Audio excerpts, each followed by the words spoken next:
Hey there, and welcome to another episode of Tips and Tech Talk. I am your host, Ron, and today we're talking about drone news, big drone news. It's the FAA Reauthorization Bill that was signed by President Trump last week. And this will affect everyone, not just drone flyers, not just hobbyists, but this will affect everyone. It's essentially the repealing of Section 336. How it is now, or how it was before President Trump signed this legislation, was that if you wanted to use your drone for business purposes, you had to become a UA pilot, pass a test with the FAA, and you were good to go. You got a pilot license, and you were good to go to fly your drone for business. If you flew your drone for hobby reasons or just for fun, all you had to do when you buy your drone, register your drone with the FAA, and then that's it. That's essentially it. Well, that is about to change. Basically, what this means moving forward is that the FAA has been given clearance to set guidelines, rules, and regs as far as what is allowable for drone operators or other UA pilots. This has been a contention for a little bit. It's gone back and forth, but essentially this changes the game in the sense that now the FAA is responsible for making the rules and regulations as far as what you can and can't do with a drone.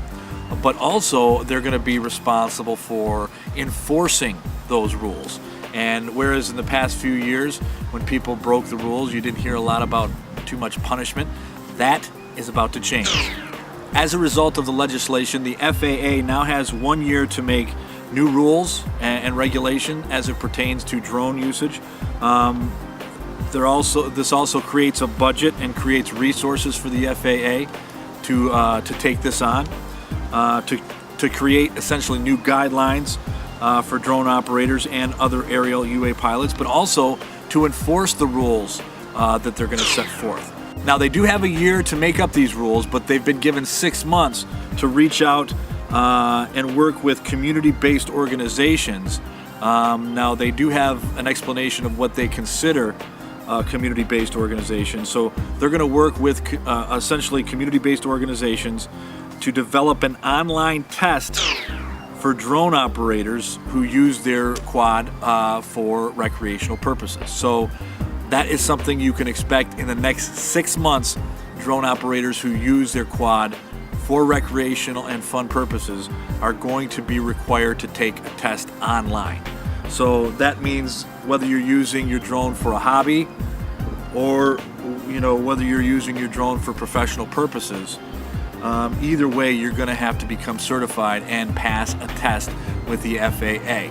That also means that ignorance will no longer be an excuse, and you can be rest assured that with these new resources, the FAA will be in fact capable of enforcing these rules and regulations for people who go against the grain and disobey them. So understand there's a lot at stake here. You're talking about putting things in the air with helicopters, fixed wing aircraft. So there's a lot at stake here, and it's quite understandable. So I understand why the hobbyists are upset, but I also see the need for some kind of order because drones have become so popular. So one piece of the legislation that passed is getting a lot more attention than the others, and that is the legislation dealing with line of sight with your drones.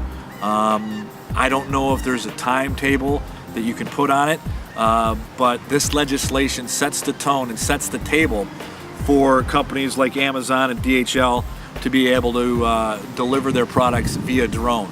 So you've already been seeing it in commercials where they're showing you what they're going to do. They're going to deliver your products, deliver your goods via the drone. So the FAA Reauthorization Bill is again law. President Trump signed it last week. This is going to happen. There's going to be a lot of changes as regards to drone use in this country. So stay tuned. As it develops, I'll pass more information on to you. Hope you found this video helpful. I hope you learned something. Hope you liked it. If you did, share it with your friends. I've been making these tips and tech talk for some time, so I'm sure you haven't seen every episode. So go to my YouTube channel, check out more of my tips and tech talk, other videos. Hit that bell icon to make sure you're notified when I make future videos. And of course, go to ronrobinsonstudios.com where you can see everything that we have to offer.